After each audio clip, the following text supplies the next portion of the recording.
விடாமுயற்சி இப்போது பிப்ரவரி 6ஆம் தேதி ரிலீஸ் ஆக போகுது.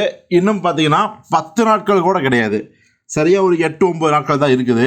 இப்போ இந்த நேரத்தில் படத்தின் இயக்குனர் மகிழ் திருமேனி வளைச்சி பேட்டி கொடுத்துட்ருக்காரு.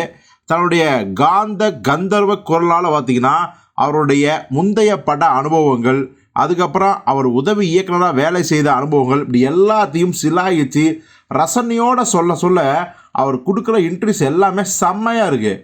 ஆனால் ஒரே ஒரு நெருடல் மட்டும் தொடர்ந்து இருக்குது.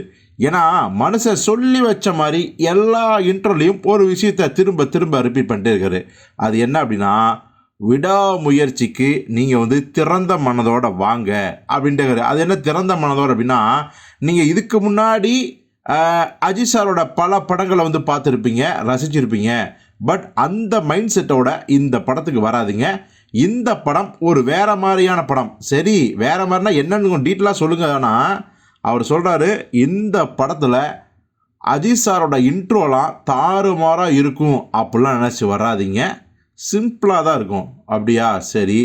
அதே மாதிரி பார்த்தீங்கன்னா அஜித் சாருக்கு இந்த படத்தில் பஞ்ச் டேகெல்லாம் கிடையாது அப்படிங்கிறாரு. ஓகே, எல்லாரும் பிரமிக்கிற மாதிரி படத்தையே புரட்டி போடுற மாதிரியான அந்த இன்ட்ரோ பிளாக்லாம் இதில் கிடையாது அப்படி சொல்கிறாரு. ஏங்க, ரசிகர்கள் எதுக்கெல்லாம் அஜித் படத்துக்கு வருவாங்களோ அதெல்லாம் இல்லைன்னு சொல்லிட்டீங்க. அப்புறம் வேறு என்ன தான் படத்தில் இருக்குன்னா அதுக்கும் அவரே பதில் சொல்கிறாரு. ஆனால் இந்த மாதிரியான விஷயங்கள் இல்லாமையே அந்த படம் உங்களை 2.5 மணி நேரம் கட்டி போடும். சீட் நுனியில் ரொம்ப த்ரில்லிங்காக உட்கார வைக்கும். அஜித் சாரோட ஃபென்டாஸ்டிக்கான பர்ஃபார்மன்ஸை நீங்கள் பார்க்க போகிறீங்க.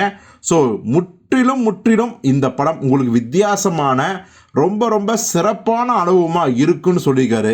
அதாவது அஜித் படத்துக்குரிய எந்த பில்டப்பும் இருக்காது, அவருடைய எல்லா மேனர்ஸும் எதுவுமே இருக்காதுன்னா வேறு என்ன தான் படத்தில் இருக்கும், திரைக்கதையா என்ன அப்படிங்கிறத பொறுத்திருந்து பார்ப்போம். ஸோ இது குறித்து நீங்கள் என்ன நினைக்கிறீங்க? விடாமுயற்சி படத்தை நாளே பார்ப்பீங்களா இல்லையா அப்படிங்கிறத கமெண்ட்டில் சொல்லுங்கள்.